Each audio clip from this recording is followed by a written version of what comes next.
Ora comigo, peregrinos, não desanime, não morra na praia, nade comigo. Estamos trabalhando o que, meus queridos? Teoria geral do crime, tá lá no artigo 13 até o artigo 28 do Código Penal, beleza? Faça a leitura ponderada, faça a leitura ativa destes artigos, muito cobrados em prova. No módulo estamos trabalhando a tipicidade, o fato típico, que se divide em tipicidade formal, já estudamos isso, que vai ter a conduta lá no seu artigo 18 do Código Penal, vai estar trabalhando o nexo causal, ou seja, a ligação entre a conduta e o resultado, lá no artigo 13 do Código Penal. Isso aqui estudaremos em tempo oportuno, com detalhamento, num curso de preparatório. E o resultado, meus queridos, o resultado está lá no artigo 14, inciso 1 e 2 do Código Penal. Na aula passada, estávamos trabalhando sobre a conduta do agente, toda ação ou omissão, beleza? Omissão própria ou imprópria, que pode se desenrolar dolosa, o famoso dolo, que eu disse para vocês que se dá em dolo direto, que é a vontade do agente, a vontade de agir, é a querência, não a carência, a querência, mas também com o dolo indireto.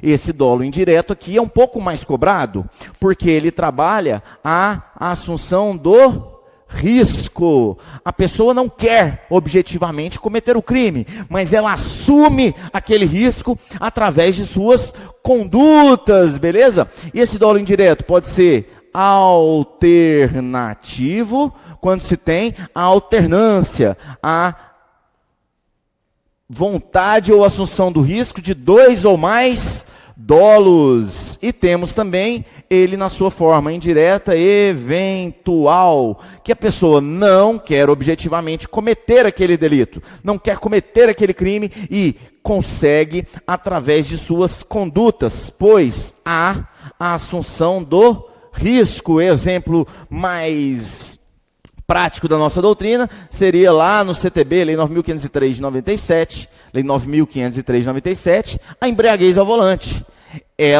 Você se dará como crime pelo simples fato de beber e dirigir, e eventualmente pode acontecer algum crime, alguma atividade delituosa. O artigo 129, por exemplo, lesão corporal. O artigo 121, homicídio. Agora, se ela é dolosa, você responde pelo Código Penal, né? Agora, se for culposa, se for culpa, pela culpa do agente, não mais pela vontade, aí responde lá pelo Código de Trânsito Brasileiro, beleza? Agora, preste atenção, o que é culpa? O que é culpa? Para que a pessoa responda por culpa, tem que haver uma previsão legal. Tem que haver uma previsão legal. Desde que a pessoa falte com o dever de cuidado necessário. Então é o que? É a falta de dever de cuidados, ou seja, de cautela nas suas ações, de dever de cuidado necessário. Essa palavra é importante, vamos colocar necessário, beleza? Que se dá através de imprudência. Isso aqui é um fazer, é um agir. Você está agindo imprudentemente com ação que você não deveria fazer. Exemplo, furar um sinal vermelho, colocar um excesso de velocidade, manusear uma arma em local com pessoas, sem ter a cautela necessária, sem ter a perícia para aquilo. Há também chamada, olha só, negligência, começa com negue, de negação. Então isso aqui é uma conduta antecipada. Então preste atenção, meus queridos. A negligência é quando você falta, negação, quando você falta com o dever de cuidado necessário, que você deveria ter tido. Aqui é uma falta do agir, aqui é não dar a manutenção do carro, aqui é deixar uma arma de fogo em fácil acesso para, sei lá, uma criança poder pegar, né? Conseguir pegar. Isso aqui é deixar um produto de nocivo à vida humana perto de lugares que tenha criança. Então, isso quer dizer, são N os casos, não tem como eu detalhar todos os casos. Eu quero que você entenda o sentido da palavra. E por fim, a imperícia. A imperícia é a não perícia da coisa. É quando você é perito em algo, né? Um médico que não se atenta ao dever de cuidado necessário, deixa algo dentro de uma pessoa após a cirurgia, prescreve um remédio errado, ele está sendo imperito. É o atirador de facas, aqui o atirador de facas. Então preste atenção, o atirador de facas que falta com o dever de cuidado necessário na nossa doutrina clássica, e acerta a sua modelo, acerta a sua assistente de palco. Ele queria cometer? Não. Ele assumiu o risco? Não assumiu o risco, porque ele era perito naquilo. Ele tinha ciência do que estava fazendo, mas por uma falta de dever de cuidado necessário, ele cometeu o crime culposamente. Existe previsão legal da culpa para o nosso crime de homicídio, para o nosso crime de lesão corporal? Sim. Então o agente responderia pela forma culposa, pela imperícia, beleza? Isso aqui era só uma pincelada final. Só uma pincelada final da nossa tipicidade. Por quê? Conduta, nexo, causalidade e resultado vai se dar na chamada tipicidade material. Ou tipicidade material. Vamos colocar aqui, olha. Tipicidade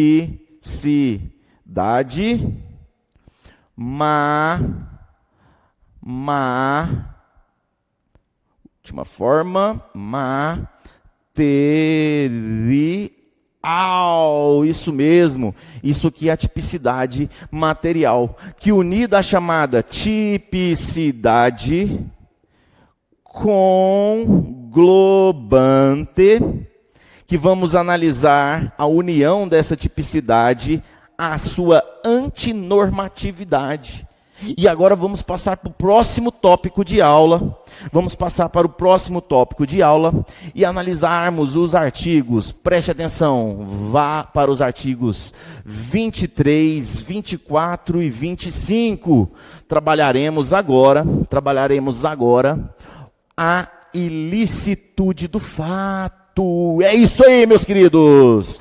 Preste atenção. Abra o seu código, mantenha as suas anotações.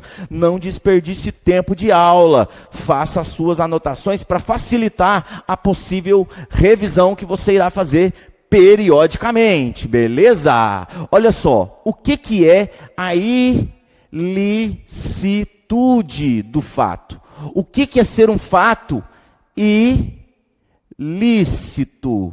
O que é ser ele antinormativo ou antijurídico? O que é trabalhar com a palavra antijuridicidade? Nossa, que palavrão, professor. É bem grande mesmo, né? Mas olha só, tudo isso a gente resume na palavra o seguinte, ó. Venha, ó. Injustiça. Olha que lindo, a não justiça, a falta da justiça. Por quê? Porque para que haja crime, tem que estar sendo injusto aquela conduta do agente. Porque o agente pode se defender? Pode. O agente ele pode se safar de um perigo? Pode. O agente pode estar no estrito cumprimento do seu dever legal? Pode também. Mas o agente pode estar num exercício regular de um direito? Também pode. Quando a gente trabalha essas causas legais de justificação ou justa causa é uma justificativa que exclui a ilicitude do fato. Se for excluir a ilicitude do fato, logicamente vai excluir o crime, porque o crime é fato típico, antijurídico e culpável. Então venha comigo. Quando se dá essa justa causa? Quando isso vai ocorrer? O rol taxativo do artigo, preste atenção, 23 do Código Penal, nos traz o que é as excludentes de ilicitude. Teremos como primeira excludente de ilicitude e mais famosa, a legítima defesa. Legítima defesa do agente, que está sendo injustamente por outro agredido. Então ele, em justa causa, repele essa injustiça. Ele repele, ele afasta, ele coíbe, ele para, ele cessa a injusta agressão. Então venha comigo, a legítima defesa. Depois teremos aqui, preste atenção, vamos mudar de cor para pedagogicamente facilitar os seus estudos. Depois vamos para, olha só, estado de necessidade. Você está num estado crítico, que é uma necessidade, é um perigo que está acontecendo naquele momento. Ele é atual, ele já está acontecendo e você precisa acabar com aquele perigo.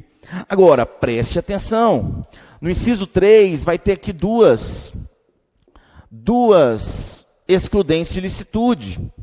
Olha só essas duas excludentes de ilicitude aqui, é o chamado estrito cumprimento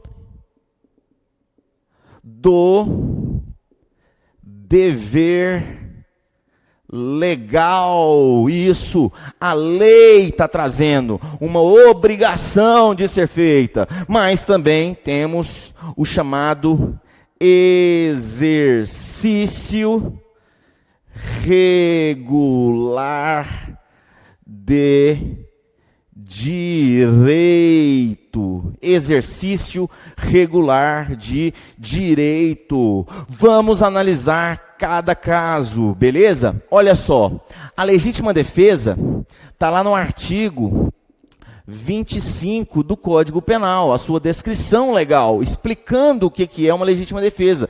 E agora com alteração, parágrafo único. E agora com alteração, com o pacote anticrimes, agora no final do ano, conseguimos agora ter essa alteração, colocando aqui os agentes de segurança numa legítima defesa. Beleza? Mas o estado de necessidade também tem sua descrição legal? Sim, está lá no artigo 24 do Código Penal. Vamos analisar. A legítima defesa é quando o agente, preste atenção, venha comigo, o agente ele repele, ele cessa, ele para, ele coíbe, qualquer outro sinônimo, ele vai estar interrompendo, uma chamada injusta agressão, uma injusta agressão a você, a pessoa, ou também a terceiros. Então essa injusta agressão pode ser própria? Pode. Ela pode ser de terceiros? Contra terceiros? Pode. É a cessação, a coibição, a parar, né? Essa injusta agressão, que ela tem que ser atual, ela pode ser atual ou eminente. A lei nos traz esse texto aqui, ó. Utilizando-se dos meios necessários. Isso aqui é extremamente importante. Então, grife para o tio, meios necessários. Preste atenção. injusta agressão atual ou eminente, faça um destaque em eminente, tá? Injusta agressão atual ou eminente, utilizando os meios necessários, própria ou de terceiros, depois eu jogo aqui, própria ou de terceiros, ao fim desta injusta agressão, né? Porque injusta agressão àquela pessoa.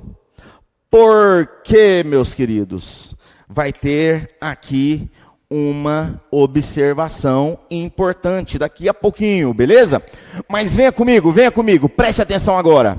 Isso está descrito, aonde? Lá no artigo 25 do Código Penal. Isso está descrito lá no artigo 25 do Código Penal, beleza? Qual que é essa questão agora que você deve entender? Parar, todo mundo já entende. Mas o que é injusta agressão? Injusta agressão pressupõe ação humana. A pessoa vem para cima de você de uma forma agressiva, falando que vai lhe matar com um taco de beisebol, uma facas Guinso 2000 que corta até poste, ou um sabre Jedi, vrom. Você saca de sua arma e a pessoa continua vindo, você dá um disparo, ela continua vindo, você dá outro disparo, ela continua vindo, ela é um zumbi. Não, mas ela continua vindo, você dá um outro disparo, até findar, até acabar essa ação humana que se dá uma injusta agressão.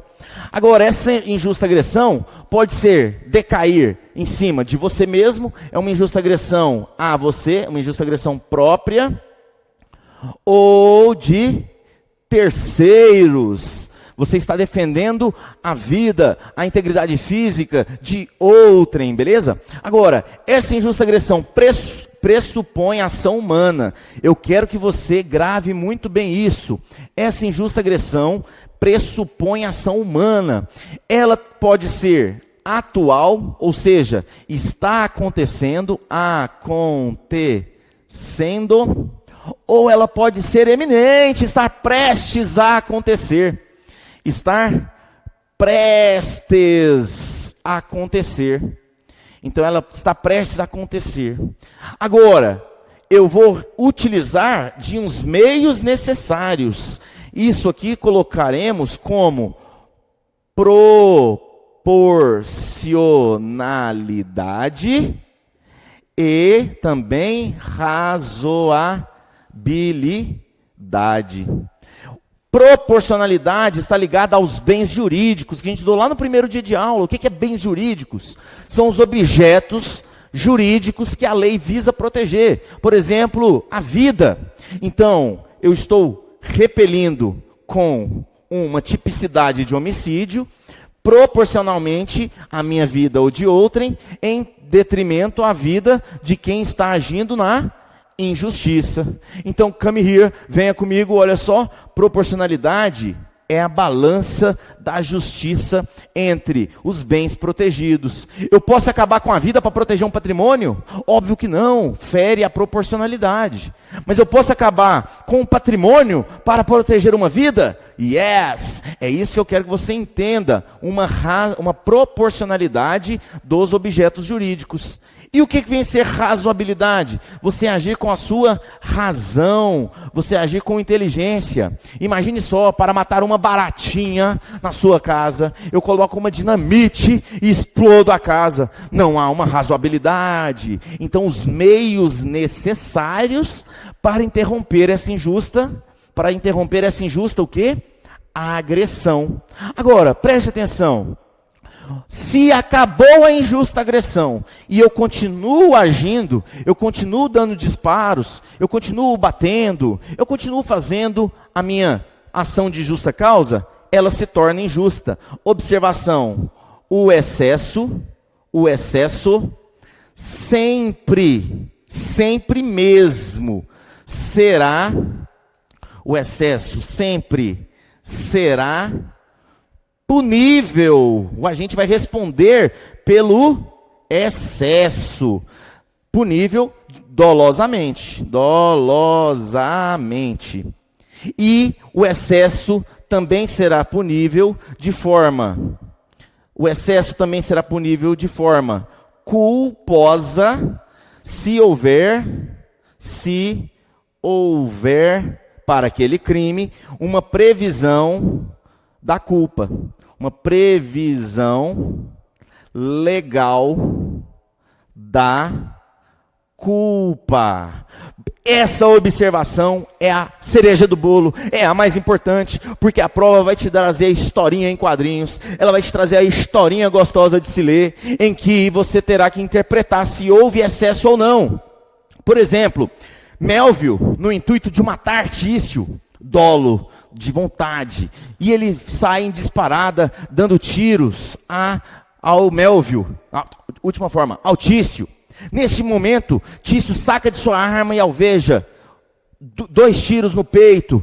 Melville, já sem reação alguma, caído no chão, Tício vem e dá mais 2 tiros em sua cabeça. Opa, ele teve dolo e agiu no excesso. Então, Tício irá responder pelo crime de homicídio, apesar de que ele inicialmente estava em uma justa causa. E aí a doutrina nos vai trazer a legítima defesa da legítima defesa. Não vou entrar nesse detalhe agora, só no preparatório, porque a gente vai ter que explicar mais coisas para saber se isso é possível ou não. Há uma divergência doutrinária, porque você não pode ter causado aquela injusta agressão, você não pode ter dado motivos. Que a gente vai estudar agora, junto com vocês, aqui agora, no estado de necessidade. O que vem a ser o estado de necessidade, meus queridos? Preste atenção, olha só. Vamos apagar aqui. É muito próximo uma descrição da outra. A gente vai apagar aqui, ó. Não pode ser eminente, beleza? Porque agora a gente vai trabalhar o quê? Não mais a legítima defesa, não mais. Agora vamos trabalhar o estado de necessidade. Vamos apagar aqui também, e este azinho aqui. E teremos uma outra observação. Meus queridos, preste atenção. A legítima defesa não deixa de ser legítima defesa. Mas em perigo de terceiros, quando houver refém, o agente de segurança ou policial, ele vai poder agir em legítima defesa. Está onde isso aí? Lá no parágrafo único do artigo 25. Leia aí no seu código. Tem que estar atualizado, é claro, né? Mantenha os estudos sempre atualizados. E aí você vai ver a legítima defesa dos agentes de segurança quando houver refém, quando houver perigo, e aí o agente vai estar agindo em legítima defesa. É só mais uma formalidade de proteção para as ações de você, meu querido guerreiro, guerreira, futuros policiais civis, futuros policiais militares. Bom, professor, então vamos para o estado de necessidade.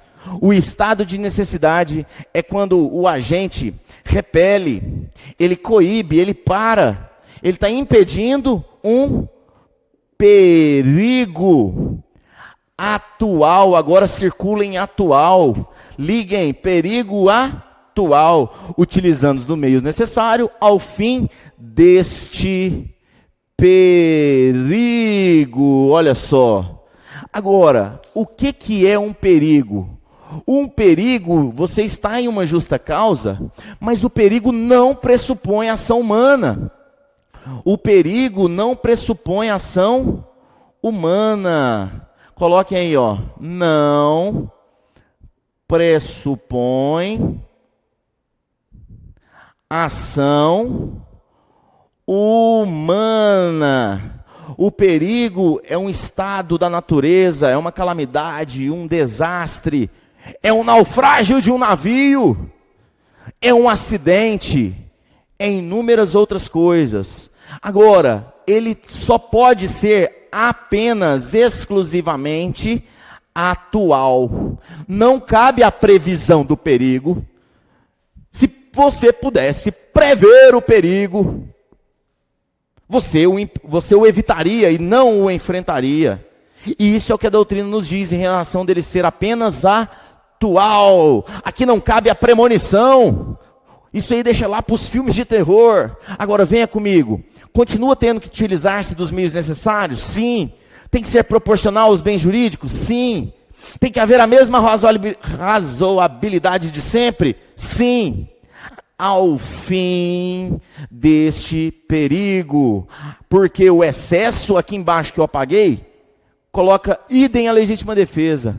Acabou o perigo, continua se agindo, vai estar, preste atenção, no excesso punível, sempre pela forma dolosa. E o excesso também será punível se for culposa e o crime houver a previsão de culpa. Mas a observação que eu quero colocar aqui para vocês, preste atenção, é que quem é o garantidor? Quem é o garantidor? Quem tem o dever legal de agir, não pode se eximir, não pode se afastar, eximir, vamos colocar aqui, afastar de enfrentar o perigo. Então grifem isso. Preste atenção, você, futuro bombeiro, é obrigado a enfrentar o fogo. É a sua função. Tendo os instrumentos necessários, tendo a capacidade, você é obrigado. Não pode permanecer-se na inércia, parado. Então imagine só, sob pena, preste atenção, sob pena de estar respondendo pelo crime que deveria ter evitado. Isso é chamado omissão imprópria. Você responde pelo crime que você deveria ter evitado. Crimes omissivos impróprios. Exemplo, você corre para socorrer uma pessoa. Você é bombeiro. Chega lá, você depara com seu arqui-inimigo, o Ricardão. Depara com o Ricardão. Você, podia ter morrido antes. Dá uma cuspidinha nele e sai correndo. As pessoas que viram você fardado ou não, se eximindo de enfrentar um perigo, se eximindo de socorrer, responderá pelo crime que deveria ter sido evitado. Da mesma forma, o policial que não age em suas circunstâncias, em um assalto, por exemplo, responde pelo crime que deveria ter sido evitado. Porque o agente que tem o dever de enfrentar o perigo não pode se eximir-se de suas obrigações. Ah, professor, mas eu estou sozinho, apenas com 38 velho enferrujado, canela seca. E o camarada está lá com um fuzil R-15, bazuca, dinamite, até uma granada. Eu vou ser o super-herói, Hancock, e sair levando tiro, Matrix, saindo dos tiros? Não, mas você não pode permanecer na inércia. Você tem o dever de passar essa informação. Você não pode ficar parado. Beleza, meus queridos? Então, aqui para finalizar, temos mais duas excludentes da ilicitude. Quais são? Olha só, estrito cumprimento do dever legal e o exercício regular de um direito. Agora, preste atenção. Não tem artigo explicando elas. Por óbvio, meus queridos, são autoexplicativas. Eu costumo dizer para os meus alunos presencial, preste atenção. Os japoneses são tão inteligentes por quê? Porque eles leem de trás para frente. Então venha cá, estrito cumprimento do dever legal. Vamos ler de trás para frente, se você não entendeu? A lei me obriga a fazer ou deixar de fazer, ou seja, cumprir estritamente o que a lei está me dizendo. Então olha só, estrito é curto, olha a técnica de estudo, de sinonimação das palavras, de tradução das palavras. Cumprimento é um fazer, ou também cumprir pode ser deixar de fazer. Uma obrigação que a lei, em sentido estrito também, me dá. Exemplo, um médico que faz uma transfusão de sangue contra a vontade religiosa de outrem, sendo o único meio de salvar a sua vida. Outro exemplo, um médico que faz uma intervenção cirúrgica, lesionando a tua perna, para salvar a sua mobilidade. Um médico que mata a mãe no parto, sendo a única forma de salvar a vida. Professor, é só médico? Não. Um policial que tem o dever legal de fazer a identificação criminal. E a pessoa não identificada na rua é levada coercitivamente para uma delegacia para fazer identificação criminal. Então ele está sequestrando uma pessoa, colocando no carro e levando para outro lugar. Uma revista pessoal. Tudo isso é o estrito cumprimento do dever legal, beleza?